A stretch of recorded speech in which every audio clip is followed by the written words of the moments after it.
Hi guys, welcome to my YouTube channel. स्वागत है आपका एक Indonesian movie too handsome to handle. कहानी की शुरुआत होती है मार्श फैमिली को दिखाकर। इनकी फैमिली में सब बहुत ही ज़्यादा खूबसूरत होते हैं। लोग इनके पीछे दीवाने हैं। ये लोग इसी वजह से पैसा कमाते हैं।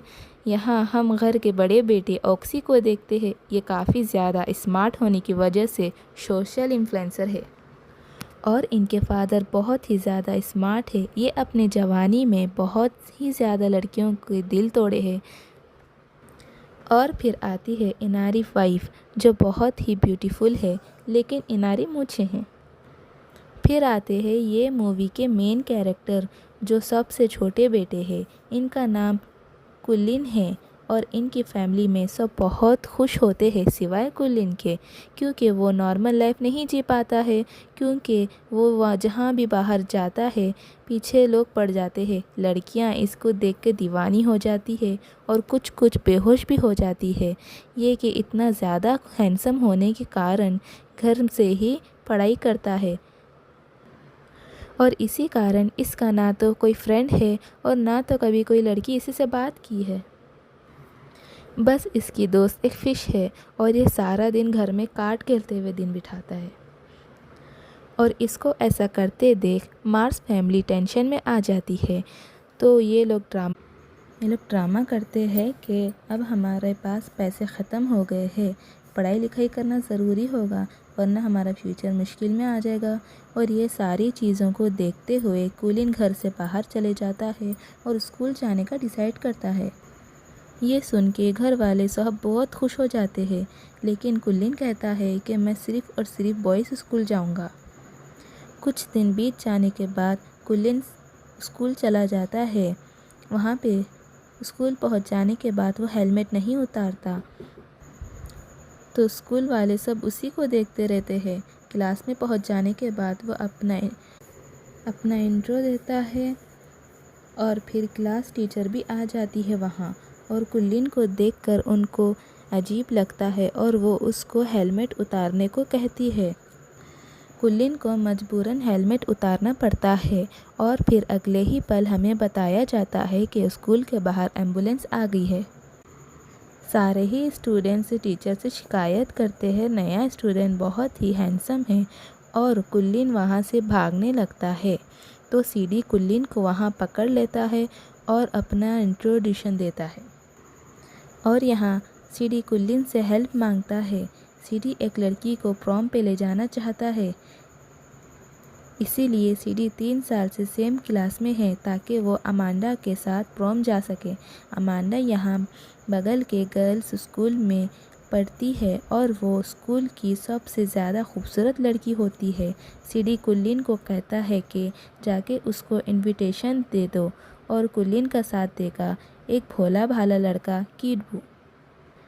कीबू और कुलिन के पास कोई भी रास्ता नहीं है, तो दोनों डिसाइड करते हैं कि अमांडा से सुबह मिलेंगे। अगले ही दिन बीबीएम स्कूल जाते हैं। ये गर्ल्स स्कूल है। लड़कियां स्मेल करती है कि यहाँ कुछ लड़के आ गए हैं, और सारी लड़कियां अपनी क्लास से बाहर निकल आ जाती है और कहती है कि बाहर निकल जाओ, हम अगली लड़के को बिल्कुल नहीं अलाउड करते हैं। और तभी ही लड़कियों की नज़र कुलिन के हेलमेट पे पड़ती है और वो कुलिन को हेलमेट उतारने को कहती है। और जैसे ही कुलिन अपना हेलमेट उतारता है, चारों तरफ रोशनी सी फैल जाती है और टीवी से न्यूज़ आती है कि सारे लड़कियां रोने लगी है। किसी किसी को नाक से खून भी आ रहा होता है और कोई बेहोश और पागल भी हो जाती है। और अब पूरे सिटी को पता चल जाता है कि कुलिन कितना हैंडसम है, और वो न्यूज़ में अमांडा भी देखती होती है और वो सोचती है कि आखिर कोई तो है जो मेरे ब्यूटी को टक्कर दे, तो अब मैं इसको इम्प्रेस करूँगी। अब कुलिन को पॉपुलैरिटी की वजह से लड़कियां कुलिन के घर के बाहर लाइन लगाकर टूर लेने आ जाती है, और कुलिन की फैमिली इसके लिए पैसे भी इंचार्ज करती है। और ये सारी चीज़ें कुलिन टीवी पे देखता है और उसको बहुत ज़्यादा बुरा लगता है कि उसकी फैमिली ने उसको पैसे के लिए बेच दिया। फिर उसकी फैमिली उसको कॉल करती है, लेकिन वो कह देता है कि वो घर नहीं आएगा। कोई लड़कियां उसका फ़िश बॉल भी गिरा देती है। उसी वजह से मच्छी भी मर जाती है और ये देखकर कुल्लीन का दिल टूट जाता है।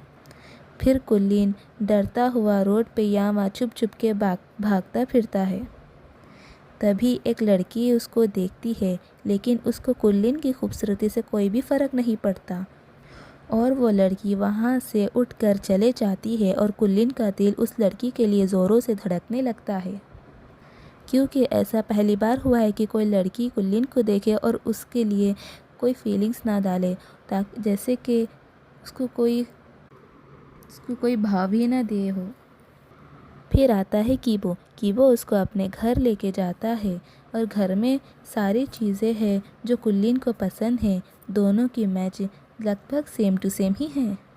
अगले दिन कुल्लीन और कीबो अमांडा से मिलते हैं और सीडी का प्रपोजल देते हैं और यहाँ अमांडा ऐसा बिहेव करती है कि जैसे कुल्लीन को देखकर उसे कोई फ़र्क नहीं पड़ता।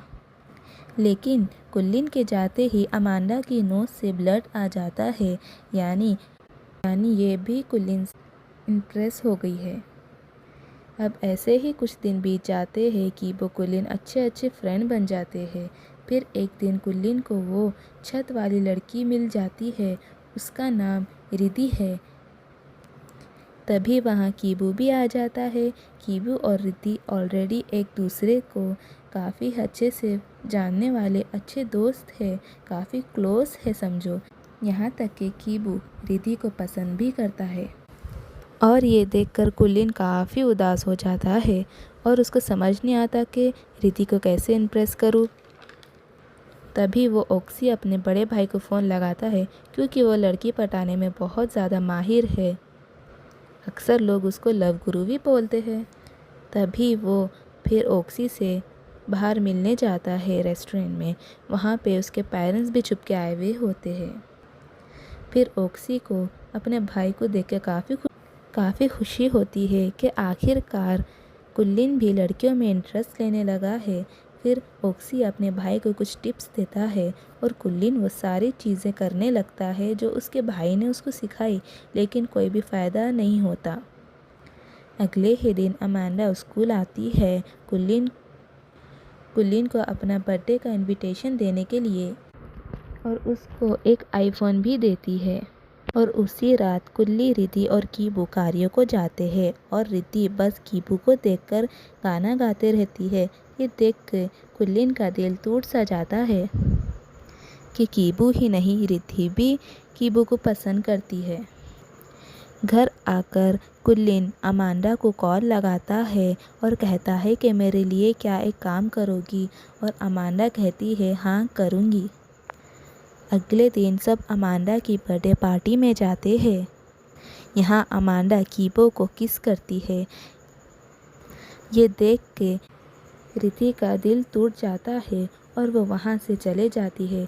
कुल्लीन उसी बात का फ़ायदा उठाकर जाके रिद्धि को प्रपोज़ कर देता है और रिद्धि उसको साफ मना कर देती है। और आप देख सकते हैं कि कुल्लीन ने अपने बेस्ट फ्रेंड को धोखा भी दे दिया, लेकिन उसका कोई फ़ायदा हुआ, ना ही उसकी कोई लड़की पटी। और सीडी ने भी अमांडा को और कीबू को किस करते हुए देख लिया और वो बाहर जाके कीबू को बहुत मारता है। कीबू घर आता है घायल होकर। कुल्लीन कीबू को सब सच बता देता है और कीबू गुस्से में कुल्लीन को घर के बाहर ढकल देता है और कुल्लीन को कहता है कि मैंने तुम पे भरोसा किया, तुम मेरे दोस्त हो, लेकिन तुमने मुझे धोखा दिया। और कुल्लीन अपने घर वापस आ जाता है और वैसे ही रहता है जैसा वो पहले रहता था, लेकिन वो अपने दोस्त को बहुत ज़्यादा मिस करता है और उसकी फ़िश अभी भी ज़िंदा है, क्योंकि वो उस दिन मरी नहीं थी। अब कुल्लीन इन सब को ठीक करना चाहता है, तो वो कीबू के घर जाता है और उससे माफ़ी मांगता है। कीबू रिद्धि के लिए अपना प्यार बताता है। फिर रिद्धि ये सारी बातें फ़ोन पर सुन रही होती है। और कुछ दिन बाद हमें एक प्रॉम का दिन दिखाया जाता है, जहाँ कीबू और रिद्धि एक साथ दिखाते हैं और कुल्लीन के साथ अमांडा होती है। ये सब सारी चीज़ें सीडी देख रहा होता है।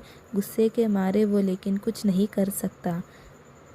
यहाँ कुल्लिन और अमांडा को बेस्ट कपल अवार्ड दिया जाता है और यहाँ एक लड़की कुल्लिन को कहती है कि ये इतना भी हैंडसम तो नहीं है और कुल्लिन का दिल उसके लिए धड़कने लग जाता है और यही मूवी की एंडिंग हो जाती है। ये एक इंडोनेशियन फ़नी मूवी है, 2019 में रिलीज़ हुई थी। उम्मीद है आप सबको अच्छी लगी हो। वीडियो पसंद आए तो ज़रूर लाइक करें, सब्सक्राइब करिए। थैंक यू बहुत ज़्यादा हमारी वीडियो देखने के लिए।